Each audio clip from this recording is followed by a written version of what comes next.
What up, everybody? It's your host, Deuce. Uh, First and foremost, shout out to Jay Williams, Southwest Philly. Been hearing his stories on YouTube. I like them a lot. I can relate to so many. I'm pretty sure I done ran across him in the F or up at HOC, one of them places. Shout out to ATG Vlogs, Against the Grain, Morals Over Money, King Frank. He's doing his thing down in Kensington right now, trying to make a difference. Just like all of us that been down that path. I said in one of my previous videos, if there was more videos out there like this when I was getting high surfing the web, a lot of shit that I've been through in my life wouldn't have happened. So with that being said, first time in prison. My damn stomach's rumbling right now just talking about that shit, man. Talk about a shithole. I mean, I understand, there's a reform system, and, they have to put people through a process. Excuse me, need that morning coffee. But there's a certain process that you put humans through and you put animals through. And after you put somebody through a process, how do you expect them to come out the opposite way? So my first stint, I think I was like 15. Once again, I'm from South Philly. For those that don't know, it's a 12-minute subway ride from Kensington, maybe 2 bus rides from up north. And South Philly is getting worse. At one point, most of your stuff was north. In Kensington, now most of your bad stuff, pills were always down there, weed was always down there, coke was always down there, but the heroin, the fentanyl, the crack, I mean, people got it, but it's completely different than 15 minutes away. In Philadelphia, bags are $10. Down in Kensington, they're $5. That's a 12-minute ride. So you do the math on 14, 15 bags, how much you're going to save. That's why everybody gets stuck where they're at. So with that being said, I grew up around a lot of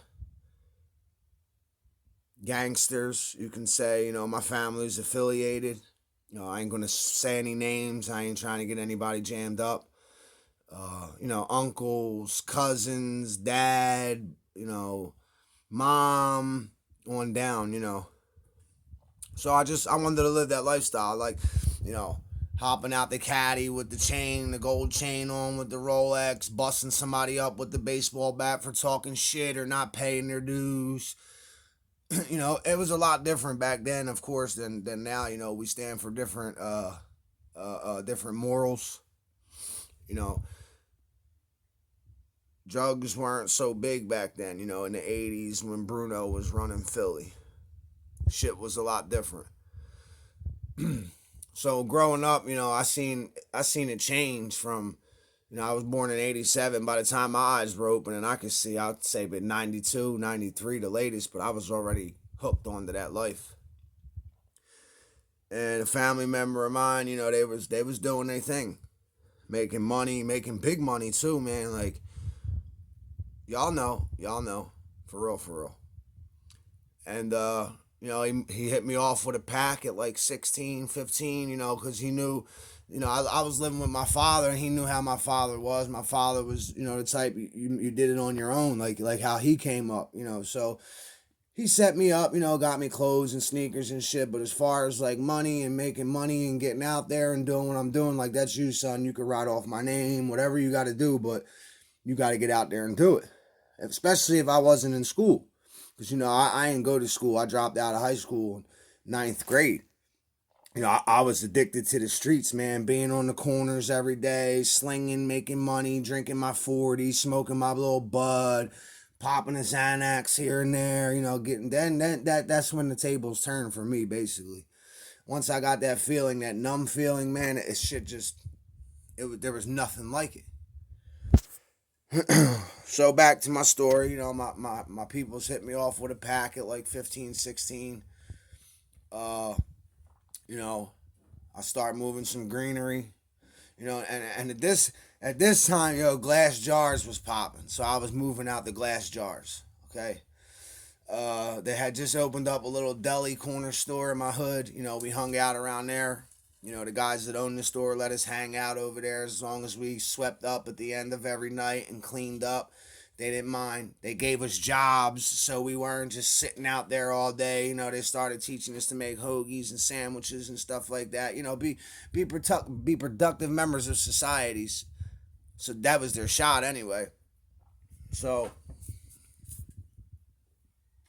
with that being said, you know, growing up in the neighborhood of South Philly, I mean, shit, everybody's on top of each other. So if you don't know me, you knew my brothers, you knew my father, you knew my uncles, you knew my mother, you knew my cousins, you knew somebody. So, and being in South Philly again, everybody knowing each other. The cops know you. They know your brothers from locking them up.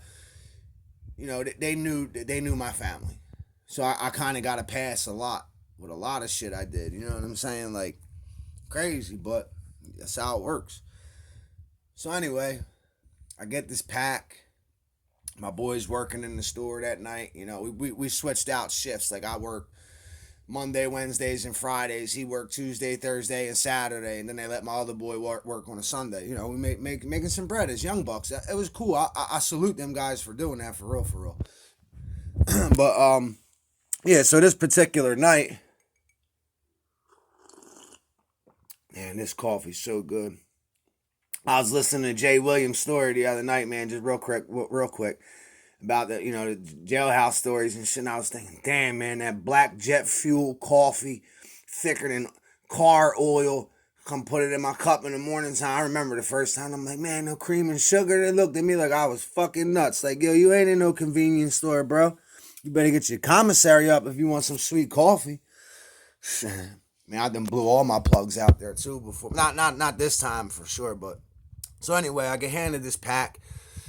I'd say like 28 jars, gram jars, ready to rock. You know, I'm out there now. I'm doing my thing. 15, 16, bouncing the neighborhoods. You know, I grew up on 10th and Mifflin, 11th and Mifflin, 11th and Moore. I started my own corner with my boys, 11th and Moore. We was deep. And then when y'all had problems and we had to get real deep, then we went over to 10th Street. 10th Street rocked with us. Then we went down to 5th Street and 6th Street because they rocked with 10th Street, so they came up with us. I mean, we was big. We was deep. We was deep. And in that hood, it went down.